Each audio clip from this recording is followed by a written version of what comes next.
The boy wanted to feel like an adult, so he trapped his family in a pit in the woods to prevent friends and family from looking for them. John picked up his parents' phone again, imitating their voices to excuse himself for everything. Then he drove his father's luxury car out of the garage to experience driving for the first time. Then he drove to the town ATM, inserted his father's bank card, and withdrew $50,000. He planned to experience the joys of adulthood. It's only been 3 days. His mother's good bestie came to his door, but John already had a plan. He lied that his grandfather had died a few days earlier. His parents had gone back to the funeral with his sister. They won't be back anytime soon. He stayed back home because he had to take extra classes. John lied without a drop of water. The woman didn't suspect a thing. After successfully escaping his mother's bestie, John remembered his family inside the pit.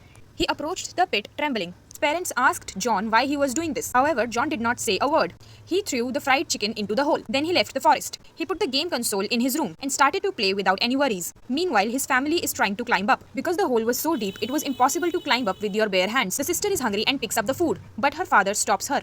It seems to him that this food is John's charity, but hunger compelled them to eat. Meanwhile, John at home is playing the piano in a relaxed manner. In the face of pouring rain outside, he was not the least bit moved. Compared to John's comfort at the moment, the 3 people below the pit are in trouble because there was no cover at all. They were drenched by the rain. Until the next day, John remembered his family in the hole. To prevent them from dying of cold, he thoughtfully brought them blankets. His mother pleaded with John to let them go. However, John still didn't say a word, throwing things into the hole and turning away. Bored, John invites his classmates over to play again. They played with each other in the pool, playing games with impunity. They became adults, no more scruples. Then they took the ingredients from the refrigerator. They imitated the adults in making food. But because he was having so much fun, John had forgotten his parents inside the cave. There was no food left in the cave. They could only eat rotten banana peels. Going to the toilet is even more embarrassing. In this small cramped pit, every time their daughter goes to number 2, the parents had to turn around, and then the father would throw the feces out. But as long as this goes on, the father would always miss. Gradually, the cave became stinky. The time passed. John was getting tired of living like this. One day, he had the idea to make a dinner, and then he passed it to them in a bucket. At night, John slept alone in a villa. At this moment, he finally realized it turns out that the world of adults is not as interesting as he thought. He felt a little regret to come to the pit.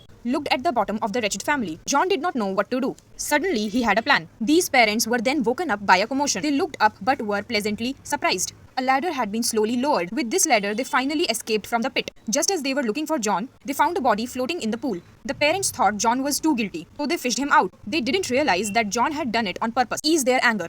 In the end, everyone was worried that John would do anything foolish again, so they didn't blame him.